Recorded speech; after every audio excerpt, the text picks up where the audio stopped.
Like کریں، subscribe کیجیے، bell icon کو دبائیں تاکہ ہماری ویڈیو سب سے پہلے آپ کے پاس پہنچ سکے۔ میرے آقا علیہ الصلوۃ والتسلیم فرماتے ہیں ایک فرقہ نکلے گا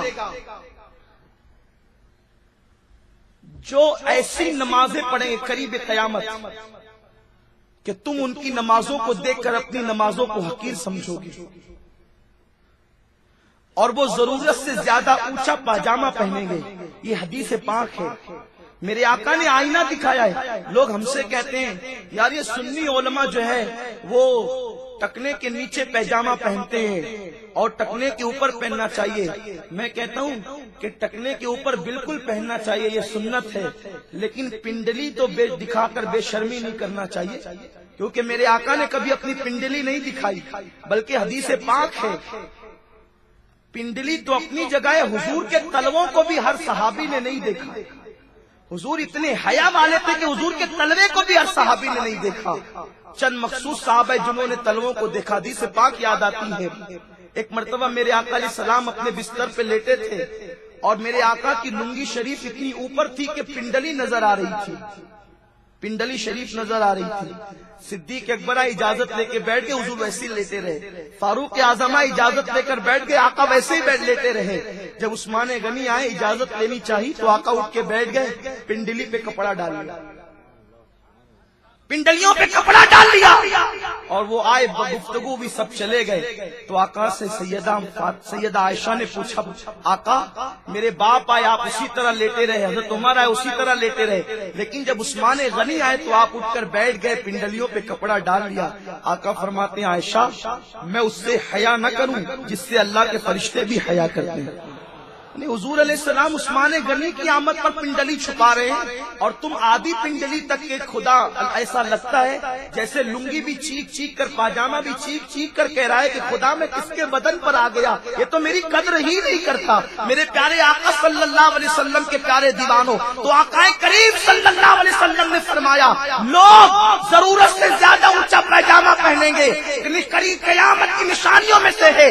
آقا فرماتے ہیں اور ایسی ایسی گفتگو تمہارے درمیان آ کر کے کریں گے جو نہ تم نے سنی ہوگی نہ تمہارے باپ داداؤں نے سنی ہوگی۔ یہ قیامت کی نشانیوں میں سے نشانی ہے۔ مجھے بتاؤ یہ جو باتیں آ کر کرتے ہیں کیا کبھی ہم نے ہمارے باپ داداؤں نے سنی؟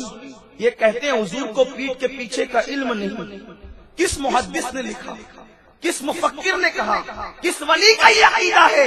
حضور مر کر مٹی میں مل گئے، معاذ اللہ، کس صحابی کا عقیدہ ہے؟ ہم سے پوچھتے ہیں حضور علیہ السلام حیات ہے، کس صحابی کا عقیدہ ہے؟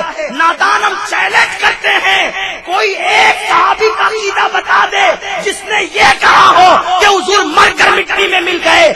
نادان، ہر صحابی کا عقیدہ ہے کہ اللہ کے رسول اپنی قبر میں زندہ ہے، اور صرف زندہ ہی نہیں ہے، ایسے زندہ ہیں کہ حضور بند دروازے کو بھی کھول سکتے ہیں، مدد بھی کر سکتے ہیں۔ اسی لیے تو حضرت علامہ جلال الدین سیوطی رحمت اللہ علیہ نے لکھا ہے جب صدیق اکبر کا وصال ہوا یا وصال کا وقت قریب آیا، یہ کون ہے؟ یہ صرف صحابی نہیں ہے، سن لیں یہ سارے صحابہ کے سردار ہیں، یہ صحابہ کے امام ہیں، یہ صحابہ کے مقتدا ہیں، اور صدیق اس صحابی کا نام ہے جس کی صحابیت قرآن سے ثابت ہے۔ اتنے مضبوط ترین صحابی جب دنیا سے جانے لگے تو کہتے ہیں کہ جب میرا انتقال ہو جائے جنازے کی نماز پڑھ لینا تو مجھے لے کر حضور کے روضے پر پہنچنا اور آقا سے کہنا آقا جو زندگی بھر ساتھ ساتھ رہا وہ آج آپ کے قدموں میں دفن ہونے کی اجازت چاہتا ہے۔ اگر حضور اجازت دے دیں، توجہ فرمائیں، حضور اجازت دے دیں تو مجھے حضور کے قدموں میں دفن کرنا، اور اگر حضور اجازت نہ دیں تو پھر مجھے مسلمانوں کے قبرستان میں دفن کر دینا۔ میں آپ سے پوچھنا چاہتا ہوں کیا اس وقت تو حضور اپنے حجرے میں بیٹھے ہوئے تھے جو اجازت کی بات ہو رہی تھی؟ نہیں، آقا کے وصال کو 2 سال 6 مہینے گزر چکے تھے، یعنی 2.5 سال کا عرصہ بیت چکا تھا۔ اس وقت صدیق کہہ رہے ہیں کہ حضور سے اجازت لینا، اجازت دیں تو اس وقت مجھے دفن کرنا ورنہ مجھے مسلمان. اس کا مطلب صحابی کا عقیدہ ہے حضور اجازت دے سکتے ہیں. کوئی کہہ سکتا ہے صدیق موت کو دیکھ کر گھبرا گئے اور صدیق کچھ کا کچھ کہنے لگے. ممکن ہے موت کے ڈر سے آدمی کچھ کا کچھ بھی کہتا ہے تو صدیق کے منہ سے بھی نکل گیا ہوگا. لیکن سنو، صدیق اکبر موت دیکھ رہے تھے اور صحابہ کو تو موت نظر نہیں آ رہی تھی. لیکن حضرت عمر نے نہیں ٹوکا. ابو بکر موت کے منہ میں جا کر یہ کیا بدعت کہہ رہے ہو، یہ کیا شرک بک رہے ہو. نہیں، قربان جائیں. جب صدیق وصال فرما گئے تو سارے صحابہ ان کے طریق ان کی وصیت پہ عمل کرتے ہیں. جنازہ لے کر حضرت صدیق کا بارگاہ رسالت میں پہنچے اور مولا علی نے عرض کیا یا رسول اللہ، یہ آپ کا یار غار یار مزار بھی بننا چاہتا ہے، اگر اجازت ہو تو حضور ہم آپ کے قدموں میں دفن کر دیں.